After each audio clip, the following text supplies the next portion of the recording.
Showbiz is in the building. We got you one-on-one again, brother. Yep. Yes, sir.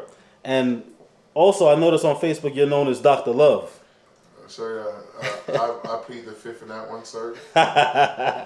Showbiz, a.k.a. Dr. Love. What I want to talk to you about is the beginnings of relationships and how to, if it's possible, to try to set yourself up for success in a relationship. So, my first question for you is, do you think having a strategy in a relationship is important? Like in the beginning when you first, I guess, lock eyes with a person and, is it important to have a strategy going in? A strategy.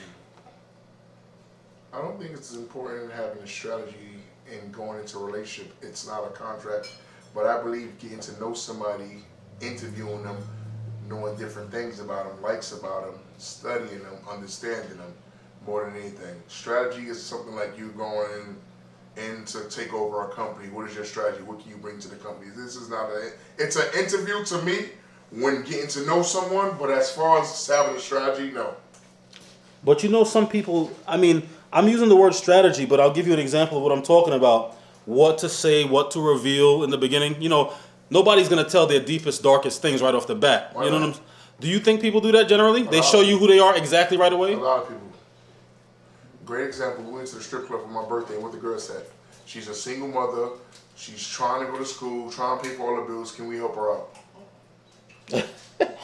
How many strippers say that they're going to school and all of that? Sir, I don't know, you have to answer that question, sir. I don't go to those events. Oh, okay, Showbiz. I like that answer.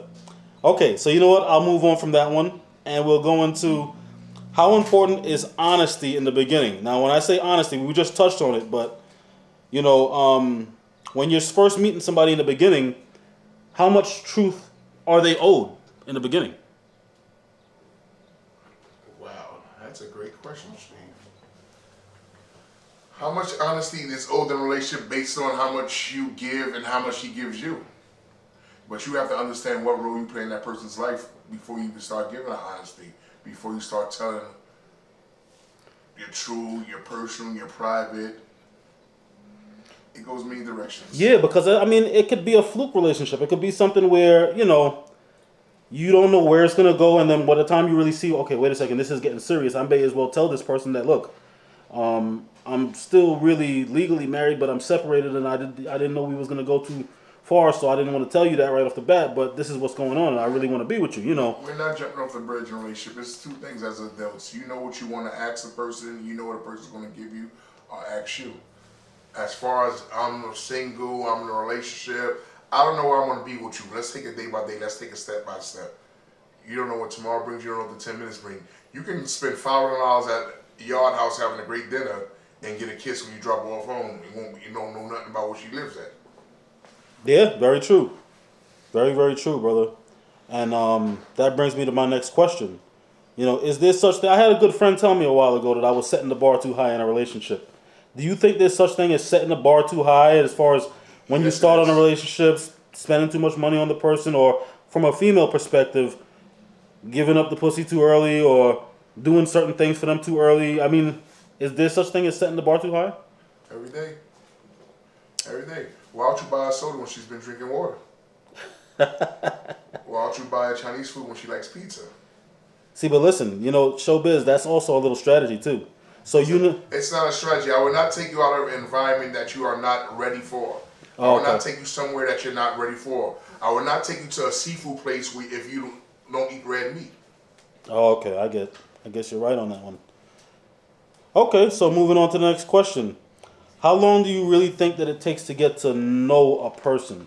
Me, 18 minutes. I don't know. I think that you can know basically what's in your mind, what comes to mind about a person in 18 minutes, but truly knowing that person and their story may take a little longer. What do you think? You want to rethink that one? A woman knows who she wants to be with when she meets a person. A woman knows who she's going to sleep with when she meets the person. We just hope and pray that we're the one. I guess depending on the woman, right? And that brings me to my last question for you, Showbiz. What do you think you can do? As a matter of fact, you personally, What do you think you can really do to pick up on hidden agendas? You know, somebody trying to use you and stuff like that. Are there questions you can ask people or things you can notice behind the scenes, information? What can you really notice if you know somebody's trying to take advantage of you or hidden agendas and things like that? Is there something that You notice that right away.